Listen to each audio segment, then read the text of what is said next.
नमस्कार साथियों, मैं राजेंद्र आप सबका स्वागत और अभिनंदन करता हूं अपने YouTube channel astrology based on लघु पारसरी।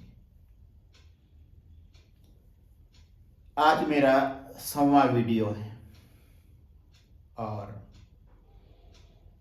यह मेरे लिए अत्यधिक प्रसन्नता की बात है।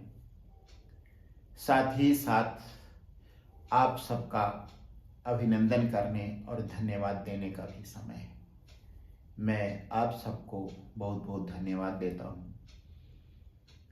आपने जो रुचि मेरे चैनल में दिखाई, उसी के कारण मैं यहाँ तक पहुँचा हूँ। यह विषय ऐसा नहीं है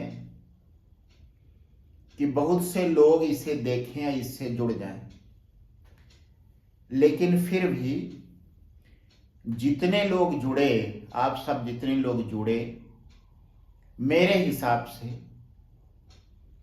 वह मेरे लिए बहुत अधिक है।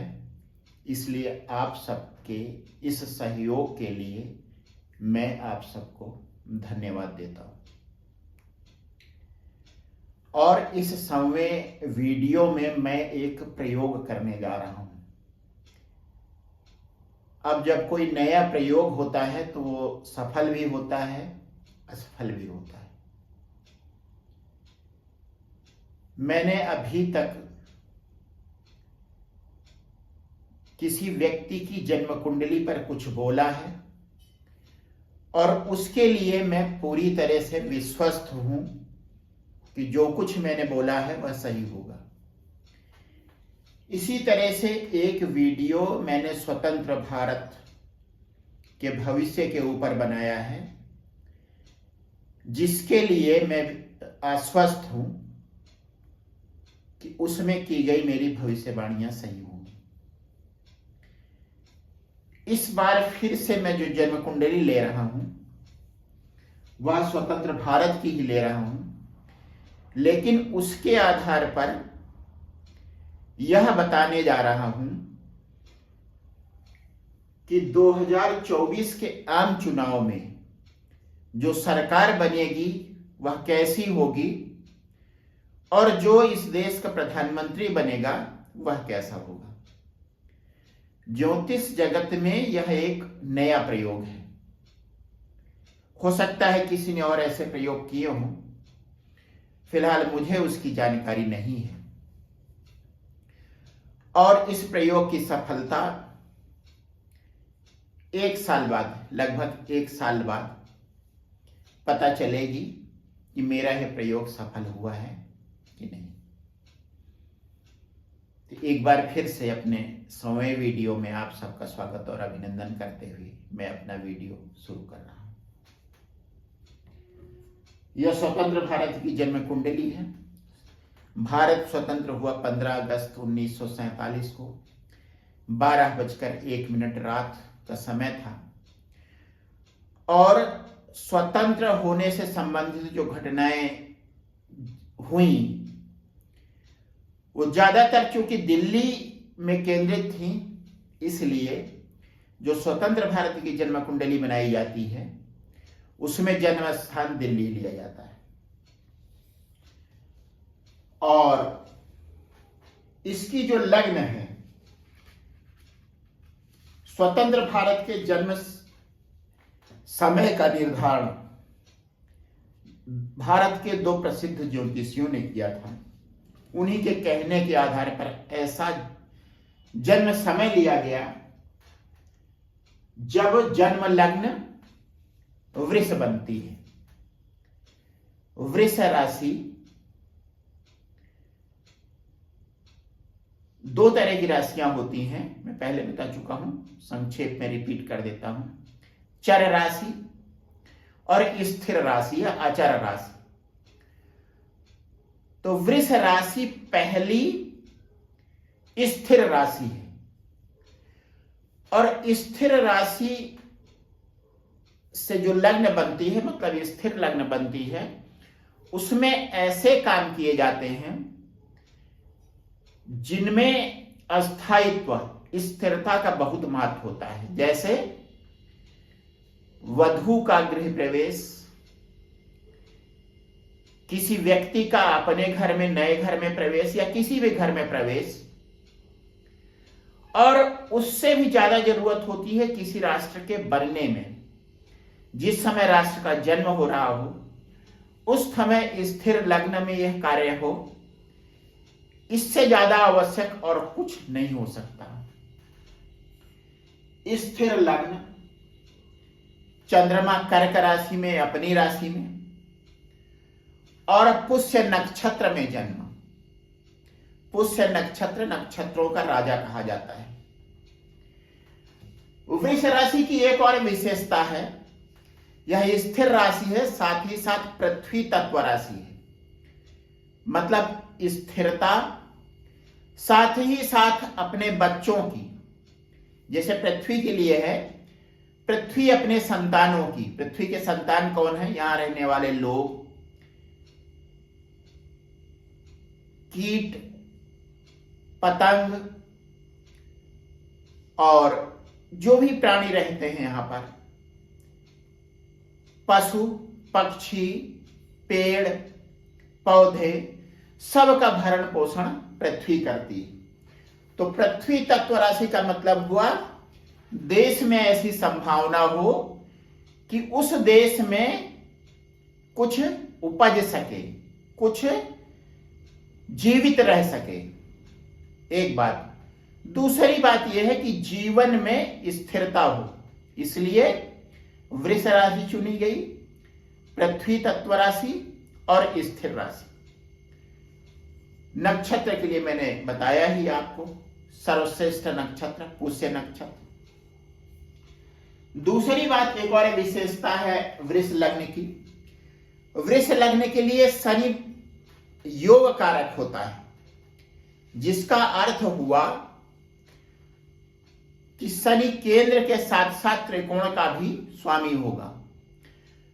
जन्म कुंडली के सर्वश्रेष्ठ केंद्र और सर्वश्रेष्ठ त्रिकोण का स्वामी शनि है वृष लग्न के लिए। जिन देशों में प्रजातंत्र है या जिन देशों में प्रजातंत्र को विकसित होना है, उनके लिए यह आवश्यक शर्त है कि शनि उस देश के जन्म के समय शुभ हो। उस जन्म कुंडली के लिए, जन्म के समय जो जन्म कुंडली बने उसके लिए शनि शुभ हो। और यहां तो वृष लग्न के लिए शनि योग कारक होता ही है भी। इसीलिए भारत लगातार प्रगति कर रहा है और वह प्रगति शनि के गुणों के, शनि के नैसर्गिक गुणों के अनुरूप है, धीरे धीरे लेकिन अनवरत। अब मैं बात करता हूं 2024 में चुनाव के समय दशा कौन सी होगी, अंतरदशा कौन सी होगी, और गोचर में दो ग्रह गुरु और शनि किस राशि में गोचर कर रहे होंगे। उस समय महादशा होगी चंद्रमा की, अंतरदशा होगी शुक्र की, और 2024 में करीब करीब पूरे 2024 में गुरु गोचर कर रहा होगा वृष राशि में, मतलब लग्न कुंडली के लग्न में, सॉरी हाँ लग्न कुंडली भी इसको कहा जाता है। स्वतंत्र भारत की जन्म कुंडली, जन्मांग या लग्न कुंडली के लग्न से गुरु गोचर कर रहा होगा, और साथ ही शनि दशम भाव में गोचर कर रहा होगा। शनि का मतलब हुआ प्रजा, जनता। तो जनता के कृत्यों के लिए, जनता के कर्मों के लिए सर्वश्रेष्ठ समय होगा 2 साल का, जो 2023 से शुरू हुआ है और 2025 तक चलेगा। और गुरु के लग्न में गोचर का मतलब हुआ इस देश के लोगों के व्यक्तित्व में गुरु के नैसर्गिक गुण, गुरु का ज्ञान, गुरु की समझ डाल देना। ये दोनों ही गोचर गुरु और शनि के महत्वपूर्ण है। गुरु लग्न में आ रहा है, इसका मतलब लोगों को विवेक देगा, समझ देगा। और चूंकि गुरु का गोचर राहु के ऊपर से हो रहा है, राहु जन्म कुंडली में लग्न में स्थित है और गुरु उसके ऊपर से गुजर रहा है। राहु अपनी जगह पर स्थिर है क्योंकि जन्म कुंडली का राहु लिया जा रहा है और गुरु उसके ऊपर से गुजर रहा है।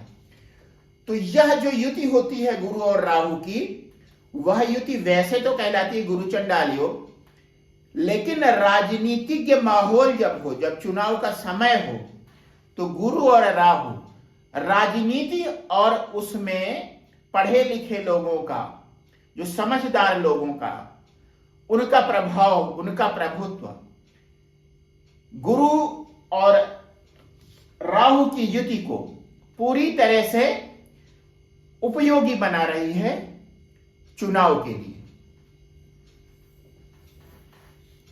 अब चंद्र महादशा चल ही रही है, अगले साल भी चलती रहेगी। उसमें शुक्र का अंतर शुरू होगा 6 जुलाई 23 से लेकर और यह रहेगा 6/3/25 तक।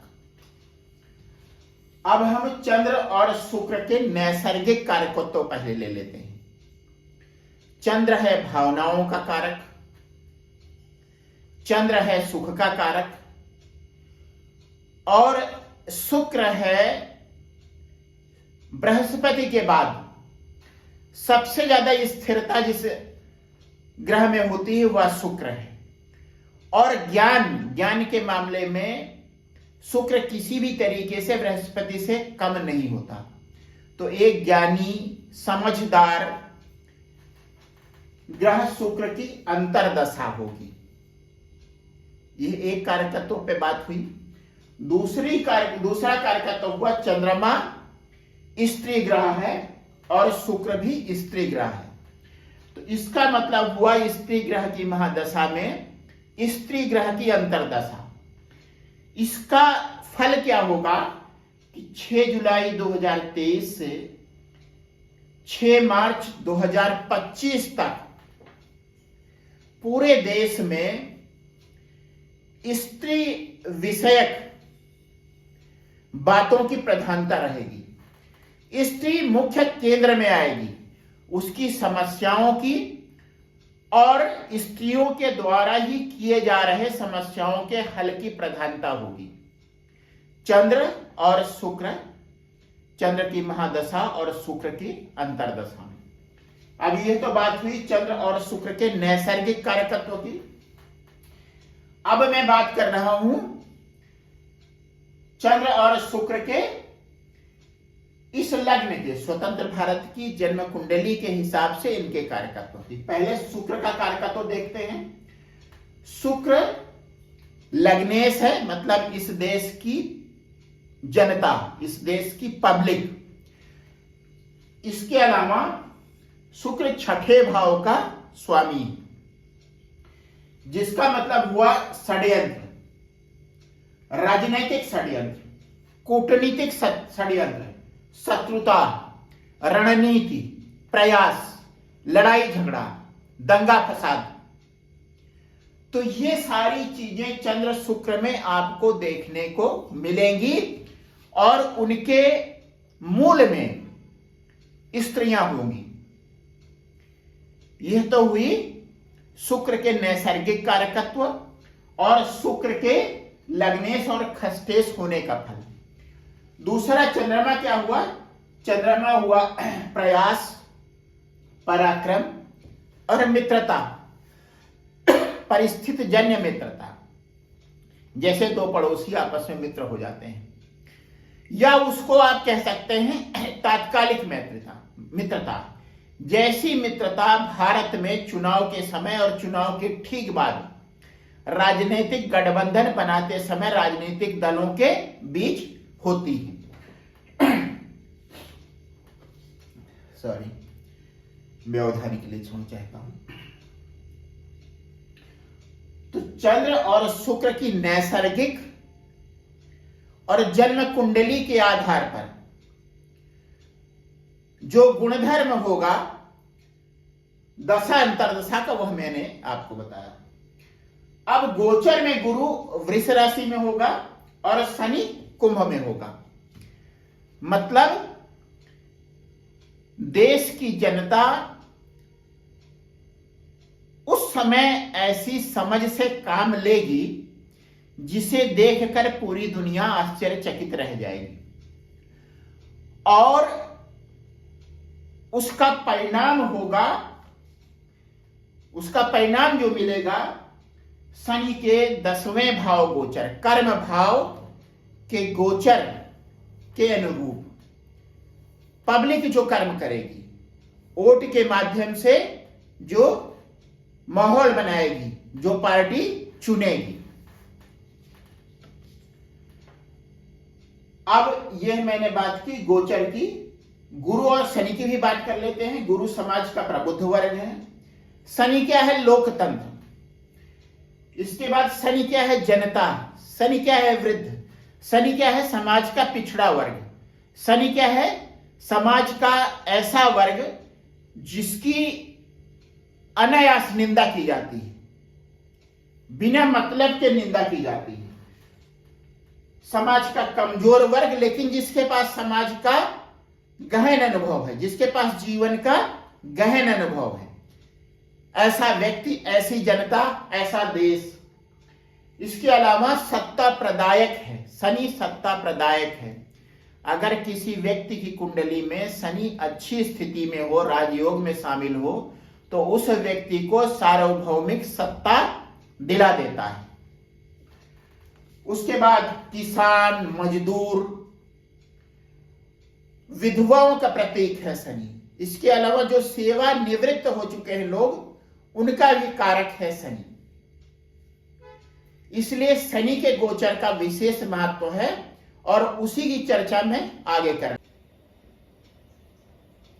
तो अब मैं बात करने जा रहा हूं शनि के 1984 और 2004 के गोचर की।